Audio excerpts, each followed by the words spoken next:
Hey there, BattleTech fans and mini wargamers. All right, we got some interesting thing happening in the news cycle here. Yeah, we'll cover real briefly kind of what's happening with Diamond Comics going bankrupt, who and what's affected, and the implications specifically for BattleTech CGL and the hobby. Yeah, so what's happening? Yeah, Diamond Comic Distributors went bankrupt. So why did it happen?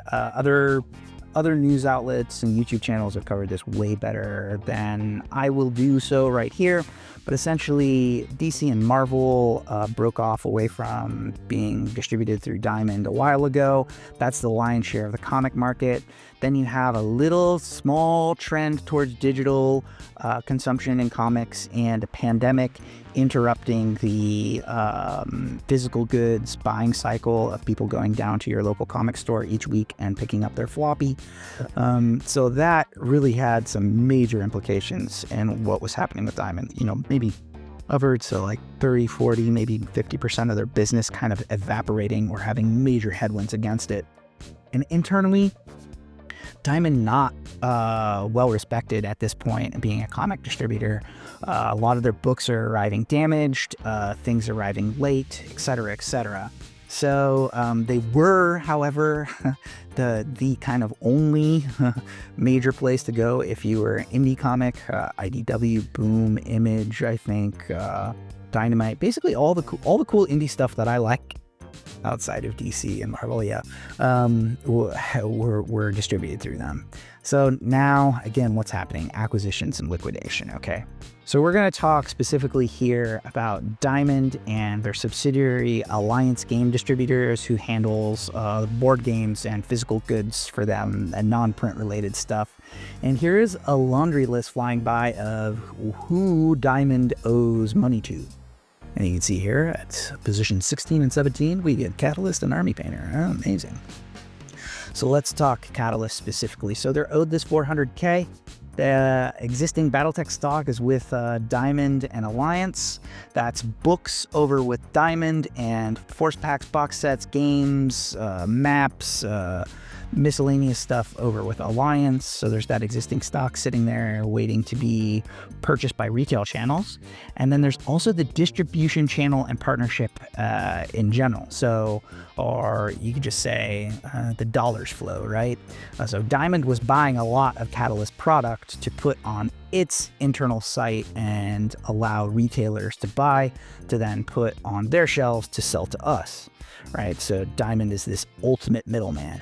But I want you to pay close attention here and why I've specifically broken out books and then the physical stuff, because that the physical gaming goods handled by Alliance, and Alliance was acquired by Universal Distribution. Now, Universal Distribution looks like exactly what Alliance is, only they're Canadian. So they're in the same expertise, they have the same skill sets, only Universal's in a spot where they can acquire them. Now, what are the details of the acquisition? How is Universal going to treat Alliance? I don't know. If you're rational, you probably would think that whatever debts Alliance owes was bought by Universal, which means Catalyst is paid some of that $400K directly back wholly. So I don't know, probably the lion's share of that $400K though is books. The other thing Universal is likely to do is not just go, hey, let's take all this stock and liquidate it out on Amazon or Costco or Marshalls or TJ Maxx or I don't know. Universal, because they know what that stuff is worth, would be leaving the distribution centers in place, you know, letting Alliance either continue its distribution commitments or taking stock of what it is and getting ready to do it however they're going to do it. But in my mind, what they're not doing is putting it out for fire sale. And I was compelled to make this video because I've come to such a different conclusion than Guerrilla Miniature Games did. That's why I made that. So anyhow, I think the gaming and hobby side is actually well taken care of here. Books, that's going to be where the challenge is for Catalyst. That's all their RPG stuff. And figuring out where to where that's going to go now is going to be more troublesome. I guess there probably is going to be some mechanics differences, maybe some renegotiations, whatever, on the Alliance/Universal side. But overall, like, is this business ending or is it barely an inconvenience? No, it's a minor impact to Catalyst. They'll get through it. They'll figure it out, right? For the hobby gaming companies overall, I think you're all the way up into like strategy shift for some of the bigger guys, but they're able to easily handle that. Your WotCs, your Wizards of the Coast, your other big gaming groups, basically people further up the ode list, yeah, they've got a strategy shift to make, and they'll figure it out. People further down, they're in the minor impact or barely an inconvenience, right? Now, what if you're brand new or trying to break into the hobby gaming company? Yeah, there's this turbulence in this known distributor space, right? But, you know, again, we're talking like this is kind of the ultimate middleman. The ultimate middleman for hobby stuff has been acquired by another distribution company.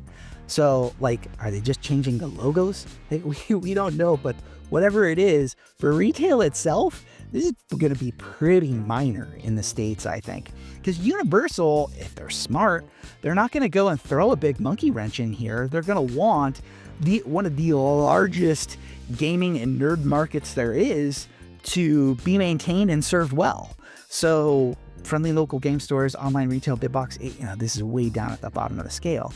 And again, like I liked overall Guerrilla Miniature Games coverage of this. Ash, and I'm sorry I forget who the co-host was there, but talking about what they think is likely to happen. And what they saw happening was a big liquidation.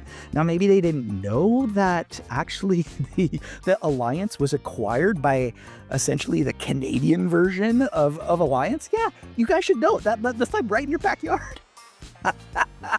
So what if I'm totally wrong? What if the existing stock, mostly it's going to be mercenaries related goods for BattleTech, is all blown out to like TJ Maxx, Marshalls, and Costco and Amazon. Let's say it all goes whoop, pennies on the dollar. Well, one, I think the odds of the 30-plus-year-old male coming into contact with BattleTech in any of those retail stores is super, super small.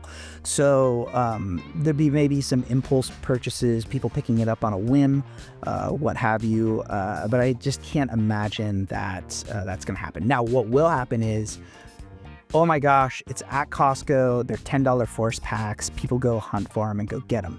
That'll hit the internet as news. People will go and buy them. And what are they going to do with them? They're going to sit on them and flip them on eBay for what they're really worth, right? And it's a small amount of stock that I think is remaining there that's left, right? So you can purchase right now. Why do I think it's a small amount? Well, we're at the tail end of put it on shelves cycle right now. Like, it's already made its mercenaries goods have already made their way through at least all of the online retail, Kickstarter backing. All of that has happened, and it's already been on store shelves for some time here, at least in the States. Sorry, international. I know people still waiting for a mercenaries Kickstarter. Let's say. So there's not a lot. I don't think there's a lot of demand for what is there in the channel left to be soaked up, nor do I think there's a lot of stock just waiting around to have happen. You can already pre-order Aces from Noble Knight if you wanted to. Should you be worried? No, I don't think you should, because again, we're just talking about a distributor changing on the back end there. Noble Knight's going to be able to get that copy of Aces for you. I don't have any fears of that. So should you wait for deals for BattleTech? I guess. More likely to happen right now, actually, with this, and with now we see this tariffs churn happening. It's actually going to be harder to get stuff, not easier, and not for sale. So if you really want something in a BattleTech space right now, I would go and find a way to buy it. I'd go get it now. It's really unlikely that, at least short to mid-term, I think things are going to be cheap. Now, things keep going in this trajectory, if things are harder to acquire, or this maybe the bigger macroeconomic pictures keep going the way they're going, and you start to see like your FLGSs go out of business, well, then you could probably find stuff for sale, but then it's for kind of a question for how long. How long until there's nothing left, right?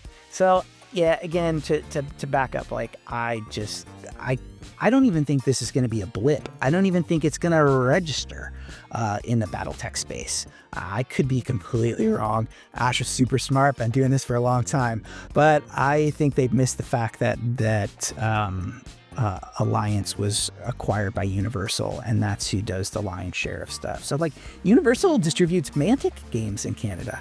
So yeah, I don't know.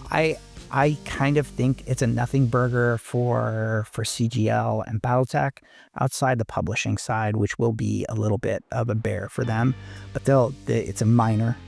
I think that unfortunately, the bigger tragic stuff is happening in the comics world. Like the comics world will roll with it. They'll get over it, but there's going to be some turbulence, especially on the indie side and just in kind of the publishing and distribution side of things right now. So yeah, anyhow, I hope you all are doing well. Hang in there, and I'll catch you next time. Bye.